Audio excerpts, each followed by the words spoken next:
你知道职业玩破产刘达摩有多令人感动吗？你只要敢等他卖把破军，他就能站起来让你再杀他一次。昨晚 AG 晋级赛，对手 EDG 小泽拿出了一手破产刘达摩，本来全肉达摩单出破军就已经够烧脑了，但小泽居然途中卖掉破军和兵甲，硬是凑齐了资金买到复活甲，只为让 AG 再杀一次。一波操作下来，把自己彻底整破产。更离谱的是，尽管小泽出了破军，也只打出了8.6%的伤害，因为他一整局放了5次大招，只上墙了1次。小泽到底是怎么做到的呢？欢迎来到艾泽 TV， 我是解说员班叔。这一切要从6分钟一波说起。当 AG 5人集体推中时，小泽蹲在一个绝佳的绕后位，但小泽居然走一塔穿过，主动暴露了视野，然后假装无事发生，又撤退到野区，重新走草丛，悄悄摸过来。眼看中义残血即将走到了脸上，小泽却并没有拦住，而是像夏侯惇相亲一样，一眼就看中了不远处的人形白起，于是果断一闪接大招。但没想到不仅距离不够没控到一诺，而且大招歪了，还没能让武则天上墙。于是这波包夹不仅丢掉了一塔，还放跑了中义，最后打了个1换1，简直亏麻了。接下来当 AG 入侵蓝区时 ，EDG 的决策又出现问题，有人想打，有人想逃。看到中义只有半血，自家小乔一套213将其打成丝血。此时小泽并没有想法大招开团，而是有大有闪第一个跑路。赵怀真还在2-1帮忙控住夏侯，但一回头发现身后只有自己的屁股，于是跑得慢当前排，吃到 AG 集火倒在了蓝区。9分钟 AG 又一次组织入侵红区，长生武则天一闪接大招先手开团。小泽第一反应不是上前一个大招踢3个，而是往后跑，结果自家小乔吃到控制成了前排，直接被瞬秒。另一边赵怀真被盾山杯过去吃到4人集火，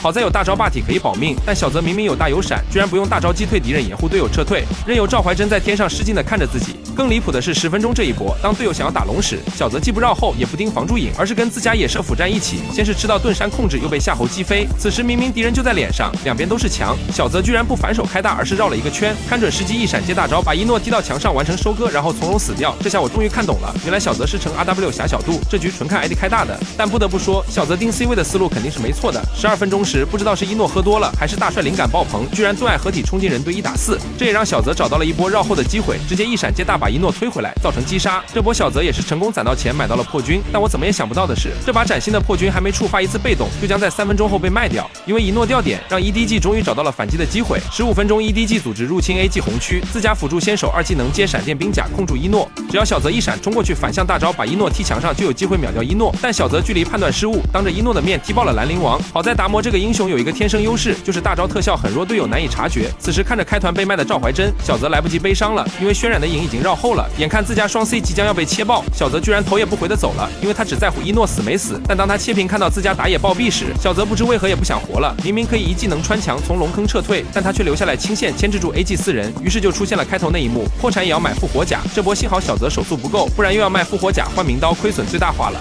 而这波破产流打法直接让小泽后期根本站不住脚。到了最后一波团战，当 AG 推中路高地时，小泽看着自家0-7的赵怀真，终于意识到自己隐身了一整局，也是时候该承担起前排的责任了。于是小泽就算破产了，依然勇敢地站了出来，即便被夏侯击飞，又吃到盾山控制，但小泽一点也不慌，因为他明白只要给他1秒喘息的机会，就可以让敌人彻底明白狮子之牙的恐怖之处。